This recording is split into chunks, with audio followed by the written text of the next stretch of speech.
Welcome to only IAS. स्वागत है आप सभी लोगों का current affairs revision for prelims 2022 में। ज्योग्राफी के करंट अफेयर्स के रिवीजन का ये हमारा चौथा लेक्चर है। आज के इस सेशन में हम दिसंबर महीने के ज्योग्राफी के करंट अफेयर्स को रिवाइज करेंगे। इस सेशन का first important article rift valley lakes के बारे में है। अभी ये जानने में मिला है कि कीनिया में पाई जाने वाली जो ग्रेट रिफ्ट वैली है, उनमें जो भी वाटर बॉडीज हैं, कई सारी लेक्स हैं, उनका वाटर लेवल बढ़ रहा है। वाटर लेवल के बढ़ने का कारण एक तो क्लाइमेट चेंज है, दूसरा ह्यूमन एक्टिविटी और फर्दर टेक्टोनिक बेल्ट में जो एक्टिविटीज हैं वो भी वाटर लेवल को एनहेंस करने में कंट्रीब्यूट कर रहे हैं। इसके पहले कि हम आगे बढ़ें इस मुद्दे पर, मैं आपको बताना चाहूंगा कि रिफ्ट वैली होती क्या है। रिफ्ट वैली एक्चुअली में लो लैंड रीजन होता है, मतलब ये जमीन है तो एक धसा हुआ हिस्सा हो सकता है या फिर डिप्रेशन वाला रीजन हो सकता है। ठीक है, इसे ये एक्चुअली में अर्थ में जो नीचे टेक्टोनिक प्लेट्स हैं, अगर वो एक दूसरे से दूर हट जाती हैं तो बीच में एक रिफ्ट या फिर एक डिप्रेशन वाला एरिया बन जाता है, उसे ही रिफ्ट कहा जाता है। ये लैंड पर भी हो सकता है, समंदर या महासागरों की तली में भी हो सकता है।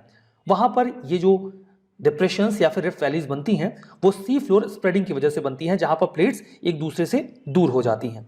जो रिफ्ट वैली है ये ग्लेशियल वैलीज या फिर जो रिवर वैलीज होती हैं उनसे डिफर करती है, बिकॉज जो ग्लेशियल वैलीज हैं, बर्फ का या आइसबर्ग का कोई टुकड़ा जो पहाड़ है उससे फिसल के नीचे गया और कोई डिप्रेशन क्रिएट हो गया।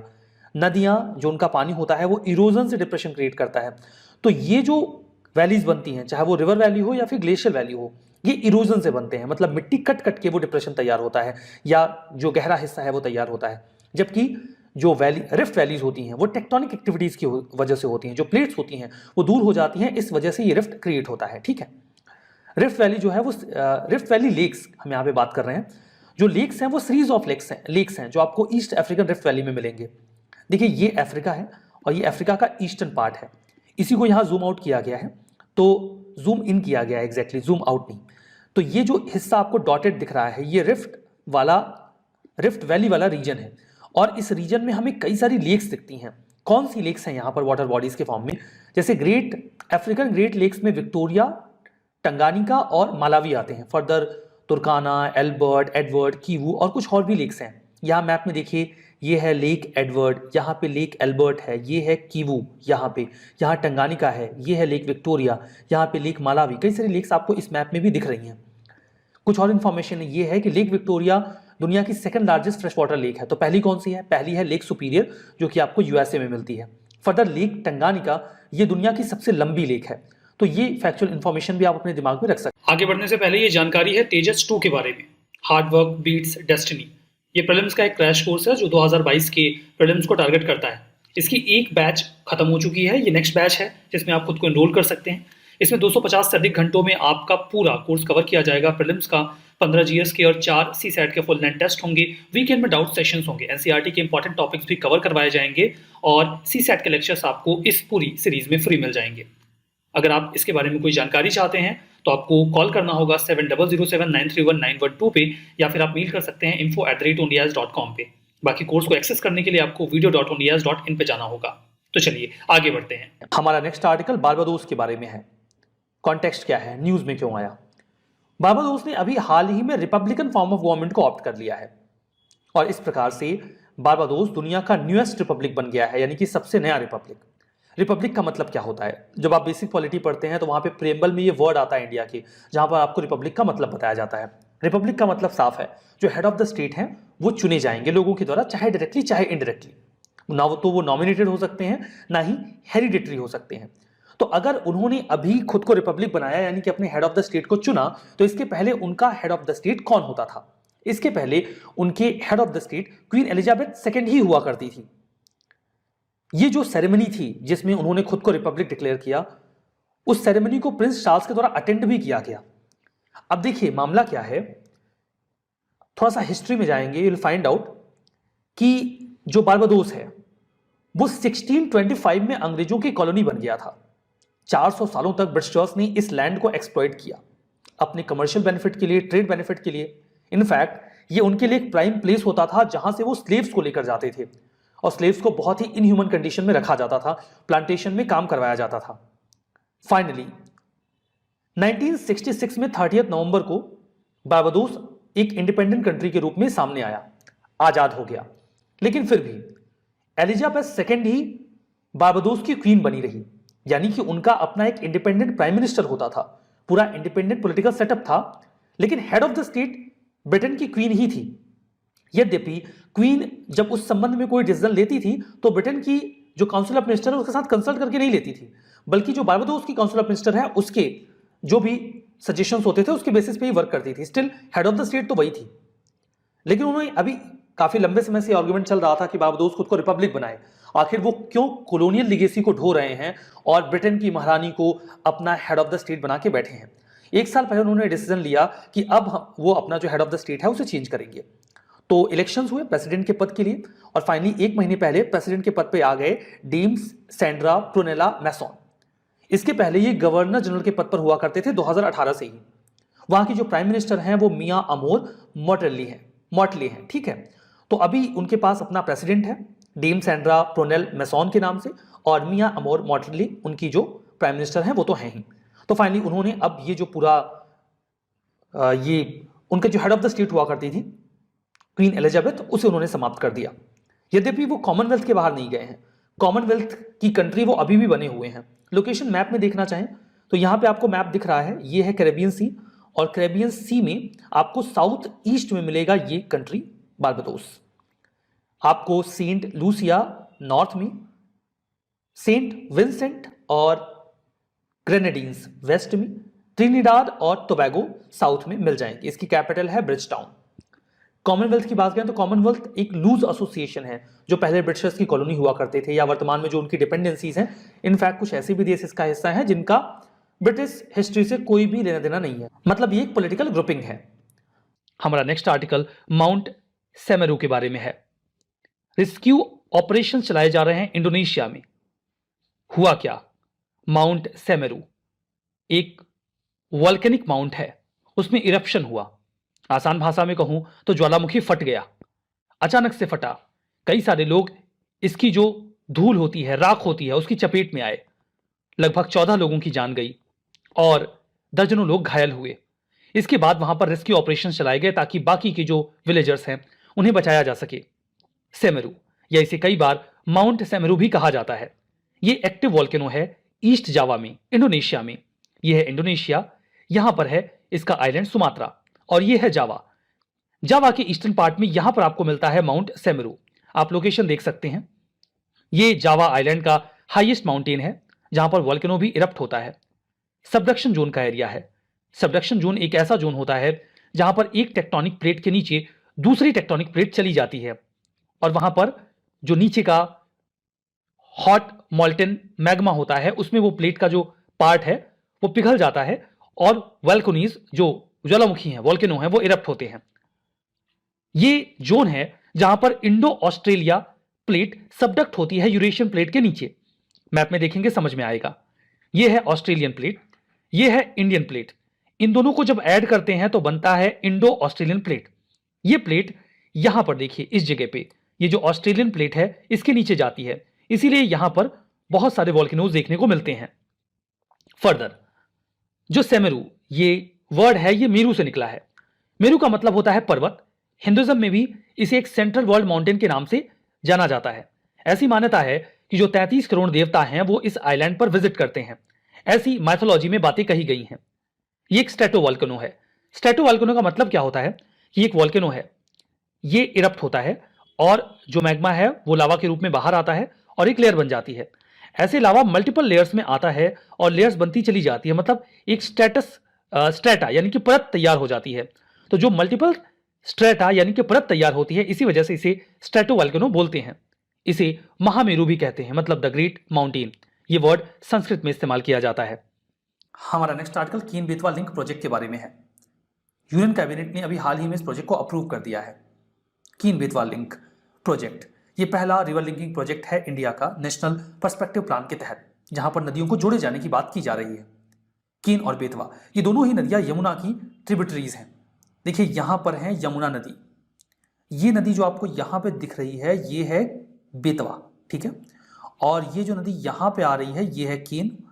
यहां से कीन को हम लिंक कर देंगे बेतवा से, आप मैप में देख पा रहे होंगे, ठीक है। तो केन का पानी यहां पर बेतवा में जाएगा। अभी मत कहिएगा कि पानी ऊपर कैसे जाएगा, वो पेज में दिखता है ऊपर नीचे नॉर्थ साउथ, जमीन पे समतल ही होता है। ये जो प्रोजेक्ट है ये यूपी और एमपी के कई सारे राज्यों में फैलेगा, जैसे कि टिकमगढ़, पन्ना और छतरपुर डिस्ट्रिक्ट एमपी के, यूपी में झांसी, बांदा, ललितपुर और महोबा डिस्ट्रिक्ट। 2 फेज में प्रोजेक्ट चलेगा। पहले फेज में दौधन डैम कॉम्प्लेक्स, कीन बेतवा लिंक कनाल और पावर हाउस बनाया जाएगा। सेकंड फेज में लोअर ओर डैम, बीना कॉम्प्लेक्स प्रोजेक्ट और कोठा बराज बनाया जाएगा। कीन बेतवा प्रोजेक्ट का बेनिफिट क्या है? बेनिफिट ये है कि जो वाटर स्टार्व रीजन है, जहां पानी की कमी होती है बुंदेलखंड में, मध्य प्रदेश और उत्तर प्रदेश में, वहां पानी की भरपाई की जा सकेगी। ये 62 लाख लोगों को पीने के पानी की सप्लाई करेगा। फर्दर 103 मेगावाट हाइड्रो पावर भी जनरेट करेगा। 27 मेगावाट सोलर पावर भी जनरेट किया जाएगा। नेशनल रिवर लिंकिंग प्रोजेक्ट, वैसे तो इसकी बात ब्रिटिशर्स के टाइम में ही शुरू हो गई थी। फर्दर इंडिया में मिनिस्ट्री ऑफ इरिगेशन ने 1980s में इस पर काम करना स्टार्ट किया। प्लान्स बनाए गए। नेशनल पर्सपेक्टिव प्लान या लिंक इंडियन रिवर्स प्लान के नाम से पुकारा जाता है। ऑब्जेक्टिव यह है कि ऐसी नदियां जहां पर पानी ज्यादा होता है उन्हें ऐसी नदियों में ट्रांसफर कर दिया जाए जहां पर पानी कम होता है, क्योंकि पानी ज्यादा है तो वो अल्टीमेटली समंदर में ही चला जाएगा। National water development agency NWDA इसे मैनेज करती है, जो कि मिनिस्ट्री ऑफ जल शक्ति के तहत आती है। नेक्स्ट आर्टिकल है वो अरेबियन सी में साइक्लोन्स के बारे में कुछ स्टडी आई है, उसके बारे में है।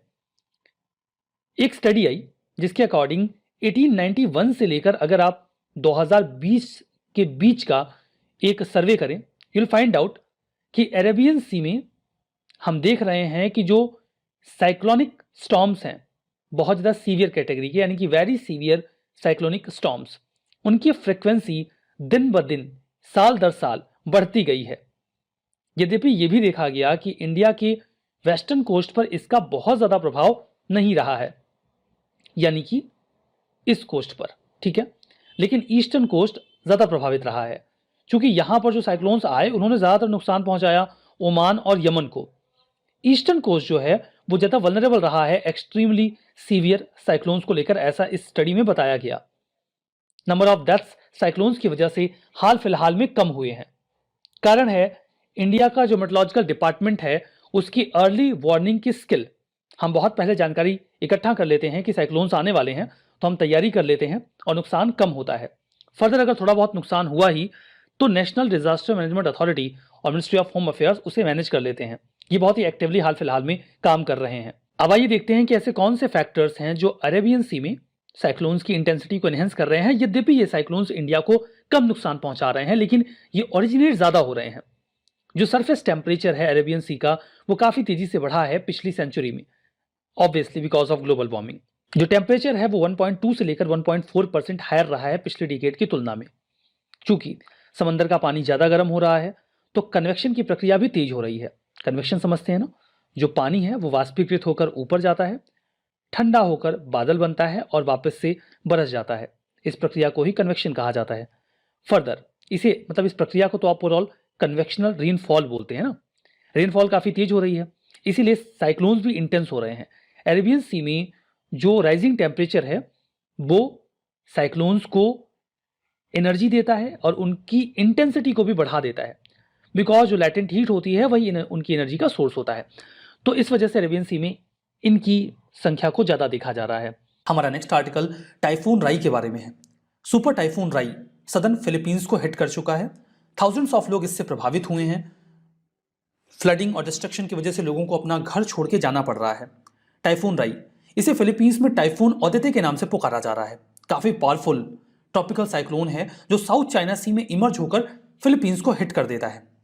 ये कैटेगरी 5 का सुपर टाइफून है। नॉकटेन के बाद फिलीपींस में आने वाला पहला सुपर साइक्लोन है ये। देखिए नॉकटेन 2016 में आया था, काफी खतरनाक रहा था ये भी, दो कैटेगरी 5 का ये भी था। अभी 2021 में कैटेगरी 5 का साइक्लोन वहां पे आया है। कैटेगरी होती है साइक्लोन्स की, देखिए स्पीड के अकॉर्डिंग कैटेगरी डिवाइड करते हैं। कैटेगरी 1 2 3 4 5 होती है। विंड स्पीड अगर 120 से 150 किलोमीटर पर आवर है तो कैटेगरी 1, 150 से 180 पे कैटेगरी 2, 180 से 210 पे कैटेगरी 3, 210 से 250 किलोमीटर पर आवर पे कैटेगरी 4, और अगर विंड स्पीड 250 के ऊपर गई तो कैटेगरी 5 के साइक्लोन कहे जाते हैं। वो कितना डिस्टर्बेंस क्रिएट कर रहे हैं एटमॉस्फेयर में, उसके बेसिस पे उन्हें 7 कैटेगरी में डिवाइड किया जाता है।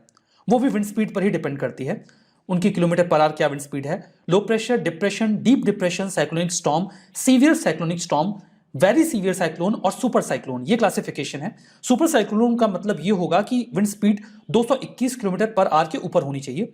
मतलब अगर कोई साइक्लोन कैटेगरी 5 का है तो वो सुपर साइक्लोन अपने आप ही बन जाता है। देखिए ये साउथ चाइना सी है, यहाँ पर ये साइक्लोन ओरिजिनेट हुआ और फर्दर जाके ये फिलीपींस का एरिया है, मैं जहाँ पे स्पॉट कर रहा हूँ, इसे हिट कर देता है। टाइफून्स अक्सर आते रहते हैं फिलीपींस में, साल में 20 तो आ ही जाते हैं। सुपर साइफून गोनी आया था अभी पिछले साल नवंबर 2020 में, कई सारे लोगों की जान गई थी। 2013 में टाइफून हाइयान आया था, 6000 लोगों की इसमें जान गई थी। तो टाइफून से अक्सर प्रभावित होता है फिलीपींस। हमारा नेक्स्ट आर्टिकल साइप्रस के बारे में है।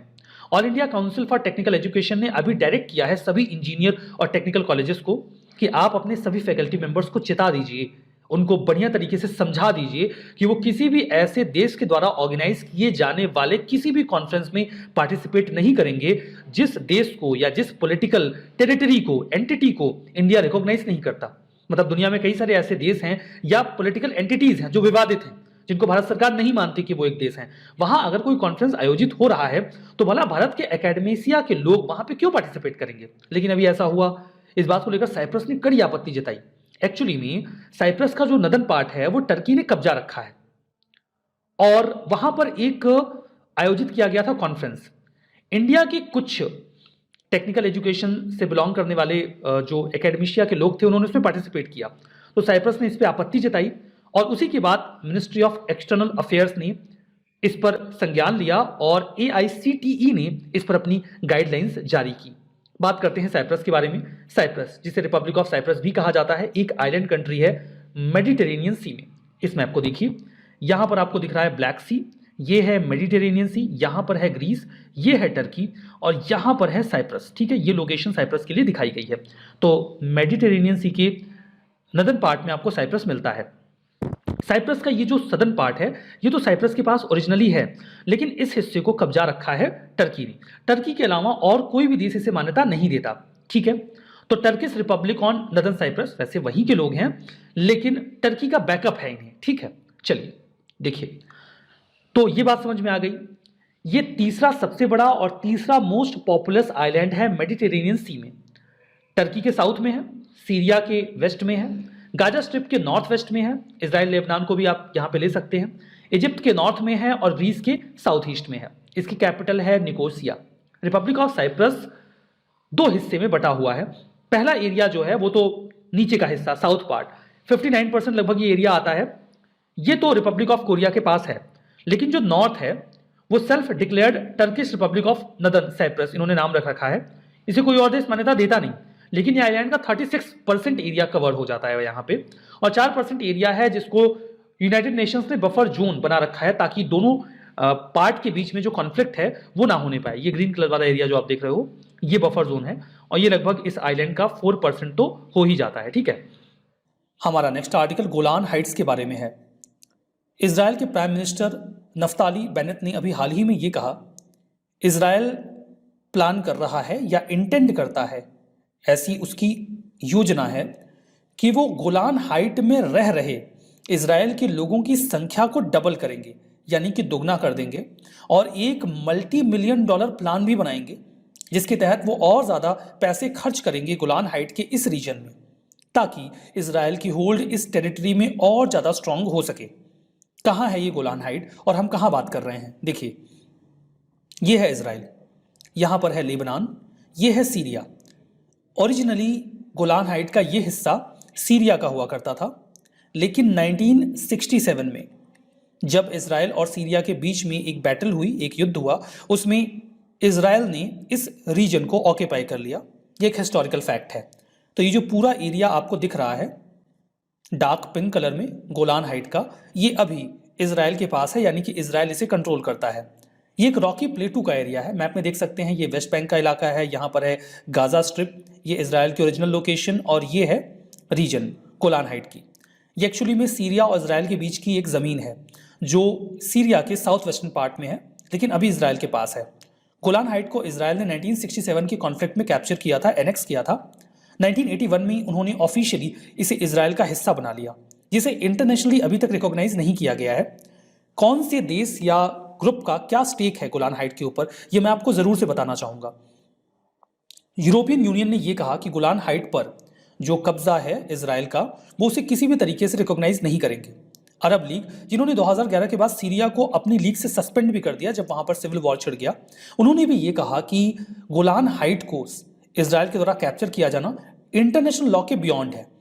इजिप्ट, जिसकी पीस ट्रीटी हो चुकी है 1979 में विद इजराइल, उन्होंने ये कहा कि गोलान हाइट के रीजन को वो अभी भी सीरिया की टेरिटरी मानते हैं। इंडिया का क्या स्टैंड है? ऑब्वियसली इंडिया भी गोलान हाइट को इजराइल की टेरिटरी नहीं मानता, और इंडिया ये भी चाहता है कि इजराइल गोलान हाइट के इस एरिया को सीरिया को वापस कर दे। 2019 में यूएस के प्रेसिडेंट डोनाल्ड ट्रंप ने ये कहा था कि यूएसए इजरायली सॉवरेंटी को एक्सेप्ट कर सकता है गोलान हाइट पर, किया नहीं है, कर सकता है। मतलब देखिए, वो तो प्रो इजराइल रहता ही है यूएस, तो उनका ये स्टैंड बिल्कुल समझने वाली बात है। बट दुनिया के ज़्यादातर हिस्से या देश गोलान हाइट को इजराइल की टेरिटरी नहीं मानते, यद्यपि ओरिजिनली ये इजराइल के पास ही है। यहाँ पर देखिए, लोकेशन और कंट्री को मैच करने को लेकर एक प्रश्न आया था 2018 के प्रीलिम्स में। Aleppo Syria, Kirkuk Yemen, Mosul Palestine और मजार शरीफ अफगानिस्तान पूछा गया था कौन सा पेयर इसमें करेक्टली मैच्ड है, और इसका सही जवाब है यहाँ पर बी, यानी कि 1 और 4। तो बी इसका करेक्ट आंसर है। ये दो पेयर्स करेक्टली मैच हैं और बाकी इनकरेक्ट हैं। तो आज के इस सेशन में बस इतना ही। Thank you very much.